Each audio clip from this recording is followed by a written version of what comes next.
Veuillez écouter Venise et les lettres françaises par Liliana Magrini et René Duménil, avec le concours de Thérèse Marnet, sociétaire de la Comédie Française, et de Paul-Émile Débert, également sociétaire de la Comédie Française. Aujourd'hui, 5e émission.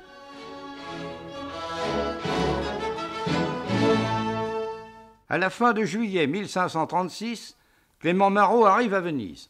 Né à Cahors en 1496, il a déjà séjourné en Italie. Il a débuté en effet dans la vie comme page de Villeroy, il fut ensuite pensionnaire de la duchesse d'Alençon et enfin valet de chambre de François Ier, ce qui lui valut d'assister à la bataille de Pavie. Il était fils du poète Jean Marot, de son nom véritable Jean Desmarais, que nous avons déjà rencontré à Venise au temps de la bataille d'Agnadel, où les Vénitiens furent battus le 14 mai 1609. Clément Marot, poète lui-même et très grand poète, hérite des sentiments de son père à l'égard de Venise et il ne la ménage pas davantage. Son esprit, son talent lui attirent les faveurs du roi. Il partage la captivité de François Ier après Pavie, où il a été blessé au bras. Son esprit libéral, frondeur, comme on dira plus tard, le pousse vers la réforme. Il fait une guerre d'épigrammes à la Sorbonne, aux moines, à l'Église, dont il dénonce les abus. En 1526, il est mis au Châtelet, puis transféré à Chartres. En 1527, on l'arrête de nouveau. Une épître au roi le fait relâcher. En 1532, il est poursuivi au Parlement pour avoir mangé le lard en carême, et le voilà obligé de fuir. Il a toutes les peines à échapper aux limiers qui le recherchent de Bordeaux. Il reprend le chemin de l'Italie, qu'il connaît bien, il remonte jusqu'à Lyon, et le voilà au-delà des grandes, froides montagnes, enfin sauvé. Et au printemps 1635, il est à Ferrare, écrivant une épître de bienvenue à la duchesse de Ferrare, Renée de France, fille de Louis XII et d'Anne de Bretagne, épouse d'Hercule d'Este. Il est sauvé, ou il peut le croire. Mais non, et voici pourquoi. Renée de France, sœur de Claude, la première femme de François Ier, avait épousé en 1527 Hercule d'Este, duc de Ferrare. Elle avait auprès d'elle Michel de Saubonne, alors Madame de Soubise, et sa fille, Madame de Ponce, qui précisément étaient les protectrices de Clément. Le poète, nous dit son biographe, Abel Grenier, se donnait les airs d'un passant qui ne refuserait point un gîte. La duchesse lui fit bon accueil et le reçut comme un nouvel Ovide.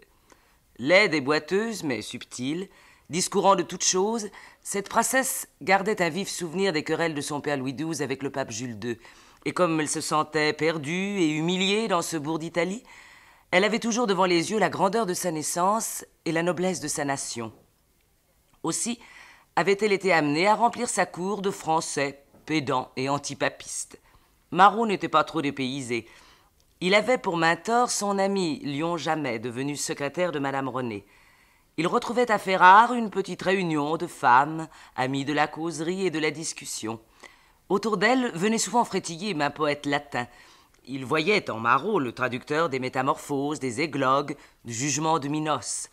Enfin, le sombre et politique Calvin venait d'arriver et le débat avait recommencé de plus belle entre ses admirateurs et partisans de la Réforme. Cependant, le pauvre exilé ne tarda pas à regretter la France. Les controverses théologiques l'ennuyaient et bientôt Benvenuto Cellini nous assure que le peuple de Ferrare était rebutant et Hercule d'Este perfide. Marot se console en écrivant des pièces qui lui ont valu la gloire après lui avoir donné l'admiration de ses contemporains, tels que les blasons du Beau et du Lait éteint, ou encore des épîtres du Coq à l'âne, dont la 3e et la 4e allaient être datées de Venise 1536. Il cherchait à regagner les bonnes grâces de François Ier.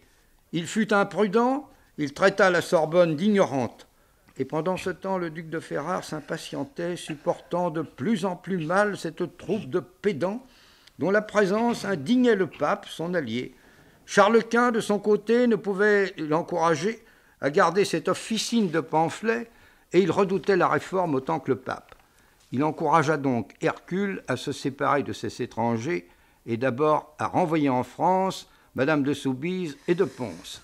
Rabelais, alors en Italie, constate que l'on remplaça toutes les dames françaises par des italiennes et que l'on pouvait s'attendre à ouïr bientôt parler de la mort de René, car cette mesure sentait le poison. Le drame va se précipiter, et Clément Marot va faillir en être la victime. Il subira au moins de très fâcheux contre-coups. Renée fut soumise à l'Inquisition. Elle résista à la dialectique de l'inquisiteur Horry. Condamnée à la prison perpétuelle, elle vit cependant sa geôle s'ouvrir et elle abjura le calvinisme. Mais elle ne cessa point ses relations avec Calvin. Tenue à l'écart tant que vécut Hercule d'Este, elle revint en France à la mort de son mari et protégea les Huguenots pendant les guerres civiles. Marot faillit laisser sa vie à Ferrare, ayant été attaqué la nuit par des spadassins, peut-être au gage d'Hercule d'Este. Il gagna Venise. René obtenait dans l'intervalle la grâce du poète à condition qu'il abjurât. On se demande s'il était jamais sorti vraiment du giron de l'Église et s'il n'était pas tout simplement un libre penseur dégagé de toute croyance religieuse, encore qu'il ait traduit admirablement les psaumes et enrichi le psautier huguenot de pièces magnifiques. L'auteur de tant de vers galants semble assez loin de l'austérité calviniste, mais ceci n'explique pas son mépris. Sa haine même de Venise, où un esprit aussi libre trouvait la condition essentielle à son bonheur dans une cité aussi peu conformiste. Il y a joui d'une paix parfaite, mais, comme il dit, cet étang salé, où il a dû se jeter, ne lui inspire point confiance. Cette hostilité, d'où vient-elle? Quelle raison profonde pousse donc un poète aussi artiste que lui à se défier de tout à Venise et à tout mépriser de ce qui aurait pu le séduire? Est-ce, comme chez Du Bellay, que l'artifice souverain de Venise lui déplaît? Est-ce que ce terrien a besoin de sentir ses deux pieds bien solides sur la terre ferme, bien posés, et ne peut s'habituer à rencontrer au bout de chaque ruelle un rio, un canal qui coupe le chemin qu'il veut suivre? Voit-il dans cet obstacle une sorte d'image sensible des subtilités morales et spirituelles que propose à sa raison le monde vénitien? Est-ce réprobation du moraliste qui se hérisse devant les mœurs de la Sérénissime? Sa verve se déchaîne en tout cas, et dans ses épîtres à Madame la Duchesse de Ferrare, il exhale son ressentiment contre la cité qui honore bien par pompes et par mimes et qui pourrait plus justement se prétendre fille de Vénus. Pour Marot donc, Venise, c'est la paillarde, c'est la grande mérétrice, avec qui on fait fornication les rois de la terre. Elle a enivré le monde de son poison corrupteur. Elle a pris les apparences du bien, de la sagesse, mais les prétendus chrétiens qu'elle abrite ne sont que des disciples d'Épicure. Et Marot dit « Faisant yeux, nez et oreilles jouir de ce que l'on peut voir, sentir et ouïr au gré des sens, il traite ce corps comme si là gisait le dernier bien de l'homme. Même parmi tant de plaisirs menus, trop plus qu'ailleurs y triomphe Vénus. Vénus y est certes plus révérée qu'au temps des Grecs en l'île Cythérée. Car même rang de réputation, de liberté et d'estimation y tient la femme éventée et publique comme la chaste, honorable et pudique. Et sont enclins, se disent, à aimer Vénus, d'autant qu'elle est née de mer et que sur mer ils ont naissance prise. Disent aussi qu'ils ont bâti Venise, que Venise est de Vénus l'héritage et que pourtant ils lui doivent hommage. Voilà comment ce qui est défendu est par-deçà permis et pendu. Et t'écrirai, princesse, bien encore des Juifs, des Turcs, des Arabes et morts qu'on voit ici, par trop un chaque jour, quel en est las, quel en est le séjour, de leurs palais et maisons authentiques, de leurs chevaux de bronze très antiques, de l'arsenal, chose digne de poids, de leurs canaux, de leurs mules de bois, des murs salés dont leur cité est close, de leurs grands places et de maintes autres choses. Mais j'aurais peur de t'ennuyer, et puis tu l'as mieux vu que écrire ne le puis. Hypocrisie, les sentiments religieux du peuple vénitien? Vaine simagrée la ferveur qu'il montre lorsqu'il vient en foule assister aux cérémonies somptueuses qui se déroulent à Saint-Marc? À la vérité, chacun prie dans sa langue et par les moyens qui lui semblent mieux exalter sa foi. Venise exprime son enthousiasme avec un élan spontané. La perfection du décor, pour ce peuple éminemment artiste, fait en quelque sorte partie intégrante et indispensable de l'hommage rendu à Dieu. La religion chrétienne est pour le peuple de Venise ce que fut dans l'Antiquité l'hommage aux dieux de la cité.